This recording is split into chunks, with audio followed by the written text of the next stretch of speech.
바로 이 식이 뭘 뜻하냐면은 0초일 때의 속도를 알면 1초일 때를 알게 된다는 뜻이죠. 따라서 1초일 때 알면 2초 알고 2초일 때 알면 3초 알고 점점점점. 이걸 이제 고등학생들은 이걸 점화식이라고 그러고요. 다음에 컴퓨터 사이언스 하시는 분들은 이걸 알고리즘이라 그래요. 무슨 말이냐면은 F는 MA에 들어있는 진정한 뜻이 뭐냐면 어느 한순간 물체의 위치와 속도를 알면 그 다음 순간이 이런 알고리즘에 따라 자동으로 결정된다는 거죠. 이 자동으로 결정되는 걸 한꺼번에 하는 걸 적분이라 그래요. 바로 우주를 기술하는 우주의 모든 점들이 움직이는 그런 알고리즘이 F는 MA인데 F는 MA가 지금 보여드린 것처럼 어느 순간의 위치와 속도가 그 다음 순간의 위치와 속도를 정해주는 식으로 되어 있다는 뜻은 우주는 저 규칙에 따라 자동 작동하는 더 이상 누군가의 개입이 필요하지 않은 자동 작동 기계란 뜻이에요. 하지만 이제 20세기가 되면 이 뉴턴의 생각이 틀렸다는 사실을 알게 돼요. 아주 오랫동안, 특히 이제 이 뉴턴의 물리학에서는 움직이는 이 물질과 그 배경이 되는 시간과 공간은 서로 전혀 관련이 없었어요. 자, 이건 어떤 뜻이냐면은 여러분이 지금 보시기에 저는 정지에 있잖아요. 근데 저는 정말 정지한 게 맞나요? 지구가 돌잖아요. 그러니까 지구 밖에 있는 누군가가 저를 본다면 지구의 자전 속도로 돌 텐데, 근데 저는 왜 정지해 있다고 생각하시죠? 그래서 뉴턴은 프린키피압에서 인류 역사상 최초의 말을 하는 건데요. 나는 지금부터 이 책에서 시간과 공간에 대한 말을 계속 할 텐데 이것들은 완벽한 절대적인 시간과 공간이다. 지구의 움직임과 무관한 수학과 같은 절대적 시간과 공간. 하지만 20세기에 들어서서 이제 물리학자들이 새로운 사실을 알게 되는데 물질이 시간과 공간에 영향을 준다는 사실을 알게 돼요. 과연 누구일지 우리 모두가 알고 있는 과학자, 바로 아인슈타인이죠. 아인슈타인은 1905년에 특수상대성 이론이라는 이론을 만들게 되는데요. 이것이 그 논문이 나온 곳이죠. 사실 아인슈타인은 이 시기에 특허청에서 일을 하고 있었어요. 좀 이상하죠? 그렇게 위대한 물리학자면 대학에 있어야 되는 거 아니야? 연구소에 그러네요. 있어야 하는 거 아닌가? 그렇죠. 근데 아인슈타인은 이때 특허청에서 그것도 말단 기사로 그나마 그 자리도 친구의 도움으로 간신히 얻은 거예요. 지금으로 치면 약간 뭐랄까 뒤로 들어간 거죠. 그래서 들어가서 본인은 행복하게 낮에만 일하고 밤에는 물리 공부하면서 연구를 했다고 하는데요. 이 당시에 그 아인슈타인이 어떤 문제를 고민하고 있었냐면은 시간을 재는 문제를 고민하고 있었어요. 그게 왜 중요한 문제일까? 그게 왜냐하면은 아인슈타인이 살고 있었던 그 19세기인데요. 어떤 문화적 그 변화가 일어나냐면은 철도가 놓입니다. 전국에. 철도가 놓이자 사람들은 더 빠르게 이동할 수가 있었어요. 그런데 어떤 문제가 생기느냐. 철도는 떠나는 시간과 도착하는 시간 같은 게 정확히 정의가 돼야 돼요. 그러려면은 전국을 통틀어서 시간이 통일되어 있어야 됩니다. 지금은 당연한 생각이지만 그 당시는 시간이 통일되어 있지 않았어요. 사람들이 뭐 움직여봐야 말 타고 옆마을 가는 게 다인데 우리 마을의 시간과 옆마을의 시간, 뉴욕의 시간과 LA 시간을 맞춰야 된다는 생각 자체가 필요 없었던 시기였던 거죠. 그래서 각 도시는 자기마다의 시간이 있어요. 자기 머리 꼭대기에 태양이 올 때가 12시예요. 하지만 기차가 이제 그 도시들을 꿰뚫고 다니기 시작하자 뉴욕에서 시계를 가지고 떠나는 시간 이야기하고 이동 중에 또 시계를 바꾸고 이러면 엉망진창이 되잖아요. 그래서 표준시라는 개념이 나오게 돼요. 처음에 표준시를 만들자고 했을 때 각 도시가 저항합니다. 아니 우리 시간도 우리 마음대로 못 정해? 막 싸우는 거죠. 몇 차례 회의가 결렬되는데요. 결국은 표준시가 정해져요. 어떻게 하냐면은 그 철도청이죠. 철도업자들이 자기 멋대로 그냥 시간을 정해버려요.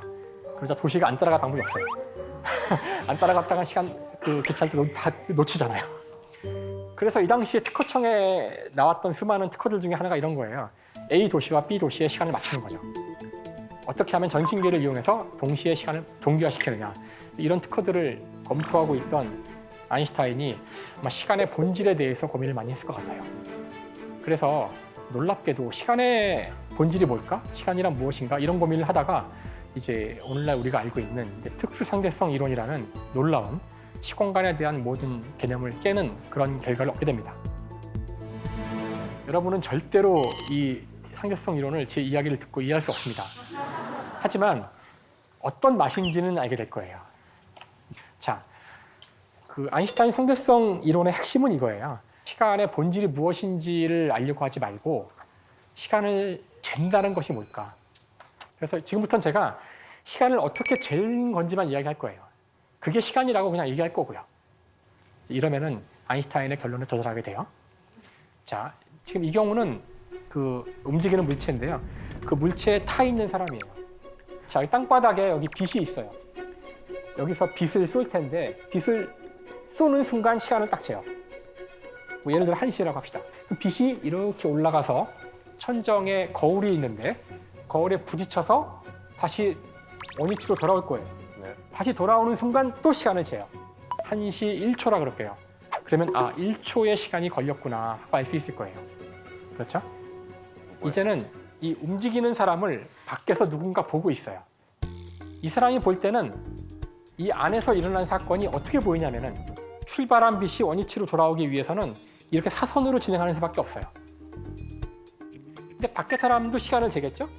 근데 밖에 사람이 시간을 재서 속도를 계산한다면은 결국은 길이가 시간과 같아요. 멀면 더 오래 걸리겠죠. 그럼 금방 여러분이 두 개를 비교해봐도 아시겠지만 이렇게 이동한 거리가 이렇게 이동한 거리보다 더 길어요. 즉, 안에서 시간을 잰 것과 밖에서 시간을 잰 것은 서로 시간의 길이가 다르게 나올 수밖에 없다는 뜻입니다.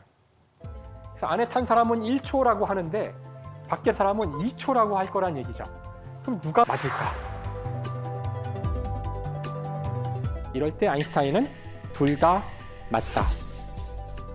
그래서 상대성 이론이에요. 둘 다 맞아요. 왜요? 다쳐요 이제. 제가 이것이 현재 우리 생활에 쓰이는 부분이 있기 때문에 그 예를 들어드리려고 해요. 바로 GPS죠. GPS가 여러분의 위치를 알려주는 방식은 삼각 측량 방식을 사용하는 거예요.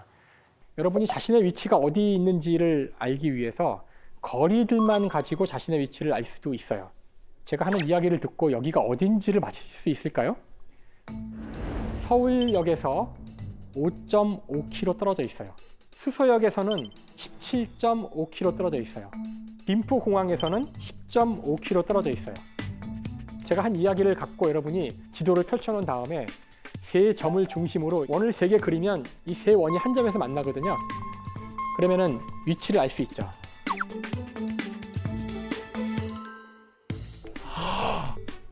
바로 이 그림이 그걸 보여주고 있어요. 대박이다. 그거를 3차원 공간에서 하면 돼요. 그러니까 인공위성을 띄워놓고 이 각각에서 거리를 알 수만 있으면, 자동차가 거리만 알면 이 정보를 활용해서 자신의 위치를 딱 잡아낼 수가 있죠. 자, 그런데 여기에 어떻게 상대성 이론이 들어오느냐. 왜 들어오냐면은 실제로 이런 것들이 움직이고 있거든요. 움직이고 있으면 시간이 다르게 간다며. 실제 움직이는 물체는 시간이 좀 느리게 가요. 그러면 지금 우리가 시간을 서로 이야기해서 거리를 재고 있으니까 시간이 조금 잘못될 수 있다는 뜻이에요. 그래봤자 조금일 텐데요. 그렇죠? 저걸 무시하면은 10m 이내로 측정할 수 없어요. 여러분의 위치를 10m 이내로 알기 위해서는 상대성 이론에 의한 보정을 해줘야 돼요. 실제 하고 있어요. 여러분 내비게이터 하고 있습니다. 내비게이터가 더 똑똑하죠, 우리보다. 그렇죠? 상대성 이론을 알고 있어요. 사실 그 자신의 위치를 정확히 아는 것은 여러분이 운전할 때만 중요한 것이 아니라 그 전쟁에서도 굉장히 중요해요. 아까도 그 좌표를 알 때 미사일 쏘는 것도 그렇지만 자신의 위치를 정확히 아는 것 또는 적의 위치를 정확히 아는 것 굉장히 중요한데요. 적의 위치를 정확히 알고자 하는 노력이 뭐 역사에서 많이 있었지만 이것이야말로 극적인 변화를 주었던 것인데요. 이거는 그 라디오파를 사용해서 2차 세계대전 때 영국이 독일 그 전투기 또는 폭격기들이 영국을 침공하러 올 때 위치를 정확히 파악했던 시스템입니다. 바로 레이더죠, 레이더. 레이더라는 시스템이에요. 이 존재를 몰랐던 독일군은 이상하게 호위 전투기가 돌아간 직후에 영국군이 확 나타나요. 처음에는 재수가 되게 없구나. 근데 그 이후에 줄곧 이런 일이 벌어지면서 영국 폭격 작전이 실패를 하게 돼요. 이때 성공을 했으면 결국 영국도 독일의 침공받았을지 모릅니다. 그러면 세계 역사는 다르게 움직였겠죠. 이 당시 또 하나 중요했던 그 전투 중에 하나가 대서양 전투예요. 영국은 섬나라니까 영국은 외부에서 물자를 갖고 오지 않으면 살 수가 없는 나라예요.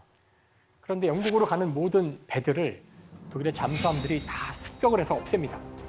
그게 나중에는 그 영국으로 오는 물자의 거의 반이 물에 가라앉을 만큼 영국이 살아가기가 힘들 만큼의 상황이 돼요. 그래서 잠수함을 탐지를 해야 되는데 너무 힘든 거예요. 핵심은 저걸 작게 만들어서 비행기에 탑재할 수만 있으면, 이 정도면 지금 미터급에 해당하는 라디오파를 사용하는 거고요. 저걸 작게 만들면 마이크로파라 그래요. 그래서 마이크로파로 작동하는 레이더를 만들어서 비행기에 탑재하고요. 독일군 유보트는 전멸합니다. 이때부터 전세가 뒤집히죠. 이 이후 대서양은 이제 영국과 미국의 바다가 되고요. 곧 영국의 수많은 물자를 보내서 이제 노르망디 상륙작전이라고. 이때 사용한 이 마이크로파, 작은 단파인데요. 이 마이크로파를 가지고 이거를 연구하던 중에 연구원 중에 한 사람이 주머니에 초콜릿을 하나 넣고 막 실험을 하고 있었는데, 실험이 끝나고 봤더니 이 초콜릿이 다 녹은 거예요. 그래서 내가 오늘 몸에 열이 많이 났나? 근데 자꾸 녹아요. 아무리 실험을 해도. 자꾸 보니까. 나중에 알게 된 것은 혹시 이 마이크로파가 초콜릿을 녹인 게 아닐까? 그래서 그걸 이제 연구를 하다 보니 마이크로웨이브 오븐, 전자레인지가 되는 거죠. 바로 이것이 초창기 1950년대에 쓰던 전자레인지 오븐의 모습이에요.